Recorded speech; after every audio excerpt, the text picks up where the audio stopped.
Greetings, everyone. My name is Puran, and I am a psychotherapist in private practice. And this is my channel. I talk about the applied psychology, how we can make psychology tailored into our daily life and mindset. So, if this is the first time you are here, like and subscribe. I appreciate that. And today I want to talk about anger. We all know anger is negative, bad, not healthy. However, anger is an emotion as much as happiness, joy, and fear, anxiety. And anger is an emotion giving us the direction about something is wrong. And we get angry because there is a situation we feel like it is unjust. We do not accept that.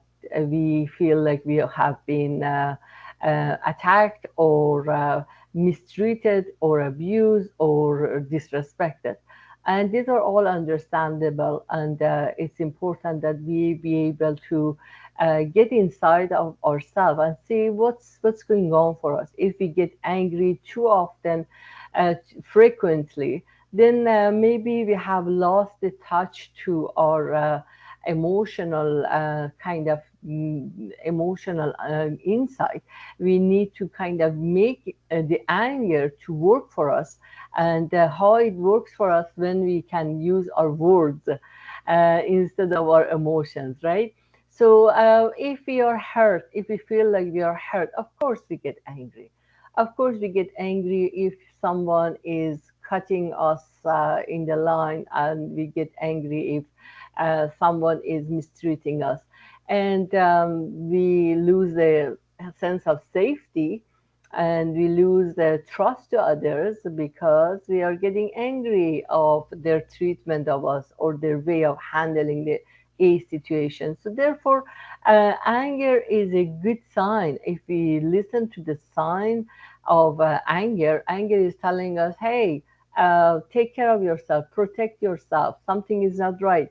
So how can you protect yourself? Obviously, not with the behavioral reactions that some people may do, but most people fall in the average range of getting angry, getting disappointed, kind of getting into some maybe verbal altercation, and not more than that. However, some people get into physical altercation, which is we know that it has consequences, right?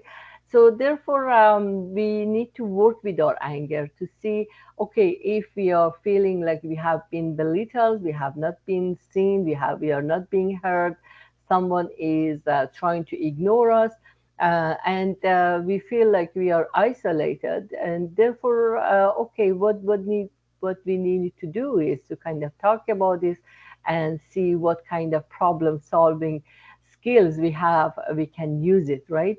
So, and in a way, anger leads us to the negative belief about ourselves that I am bad, I cannot manage it, and this has become a habit. So, therefore, I cannot change my habit, which is not true. We can change all habits, right? And I have met so many individuals over the years telling me, oh, this is the way it is, I cannot change it, and people need to accept it. No, that's not true. You become isolated if you're angry. People will not be around you if you're always angry and snapping at others, and feeling offended all the time, and you're defending yourself. If you're in that mood and you always feel like you are offended, then perhaps it's time for you to say, hey, what's going on for me? Because too much anger, all the research shows, of course, the cortisol level in your body is too high. Therefore, your organs are going to be damaged, and the physical body is going to be damaged. I mean, there are enough science of that. Dr. Robert Sapolsky is one of those greatest, talking about the importance of understanding stress and impact of stress on our body. So anger is a source of stress as well, right? Is part of the stress or distress at times. That is something is too much, something is not right. And also, at times that we need to look into our interpersonal relationship. If someone is not inviting us to a party and all other people are there, so of course we get angry.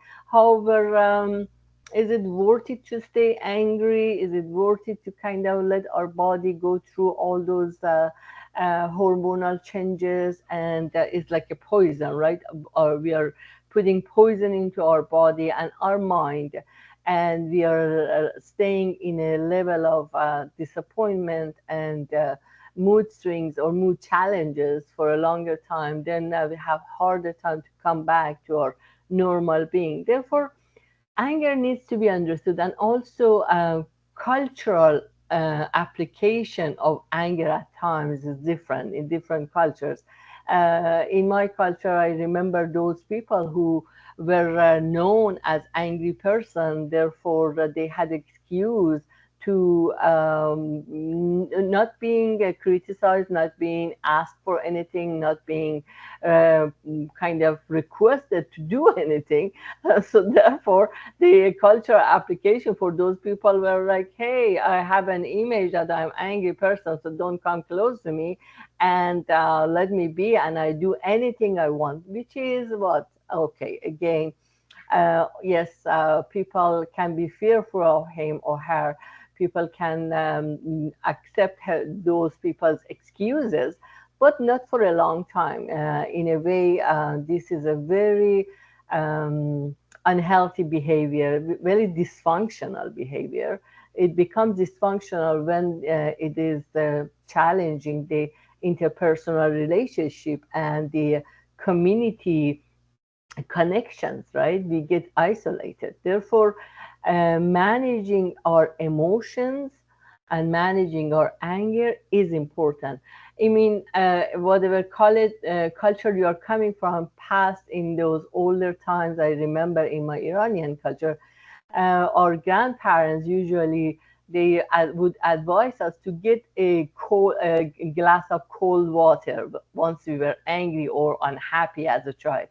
And today, of course, all the anger management programs you attend to, they talk about the practical way of kind of reducing anger and using cold water, cold shower, and getting into nature and writing, reading, or doing something else. These are all practical support for anger management, which is great. So, looking to what ways you think that anger can be reduced or helped. Some cultures, people, once they are angry or they are not happy about situations, I mean, they do not talk about things because cultural responses are like, this is what it is, live with it, and we cannot do anything. However, we need to challenge those cultures, right? We need to challenge the notion of how we can live better and with dignity, with support, with respect, and how others actually also need their dignity and respect. Once we are able to let them know what is bothering us, what kind of behavior from them is bothering us, and what we are doing ourselves, what the behavior we have that is causing them also to not be happy with us. Therefore, managing anger, managing emotion is about managing our sense of control, managing our human mind and human body, and it's about source of strength, right? People who manage their emotions and their anger in a healthy way, they manage to let others know and advocate for themselves. So self advocacy obviously is part of this. And if we are raising children, we want to let them know that if they're angry, that's fine, they can be angry. However, they need to talk about what is it that they're making them unhappy. What is that they want change? What kind of behaviors they are receiving or seeing or observing that makes them feel not okay. Therefore, once we get into the notion of anger management, We need to understand that people who are real with themselves, they can manage their emotions, anger much better. What is about being real? You are being authentic with yourself and acknowledging your emotions, which are always true. Our emotions are always true. If you're angry, you have 100% right for. However, just to know, just to learn to know what is that making you angry, and how much you are giving yourself the permission or the excuses of staying angry. So that needs to be changed.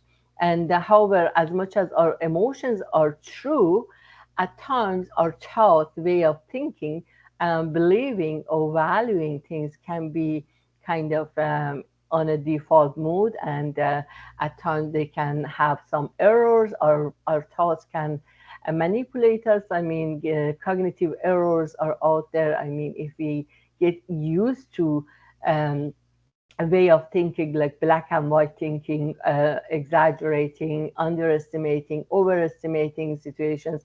Of course, these are cognitive error, always 0 to 100. No, we cannot do that. We need to get into 50, 60. Between 40 and 60 is the best place we can be. That's what the window of tolerance about. So therefore, anger management helps us to kind of express ourselves, express the challenges we have, express our human based need. We are human being. We have the needs, and if you are not feeling okay, that's fine. That's believable. That's understandable.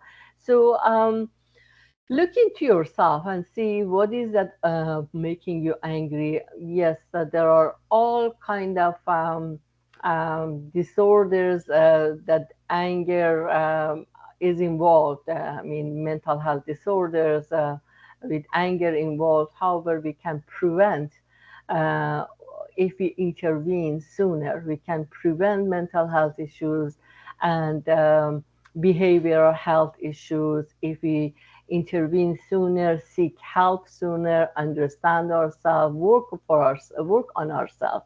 There are tons of self-help books out there and programs out there. Obviously, we have a wealth of knowledge that is being shared online, which is great. So, if we want to improve ourselves, self-improvement is about emotional management, is about our communication style, is about our crisis management style.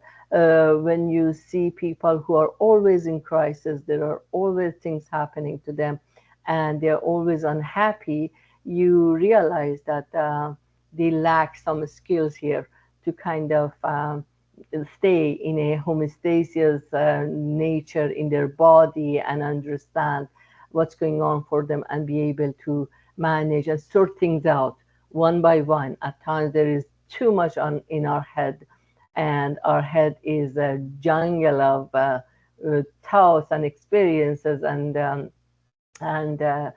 images and hearing about others and other people's talk and values of ourselves. Therefore, we need to sort things out in order to manage our emotions. So I'm hoping that this is a helpful video for you. And if that's the case, I appreciate if you share it with others. So until next time, I am looking forward to your feedbacks if you want to get some feedback to me. Thank you. Bye bye.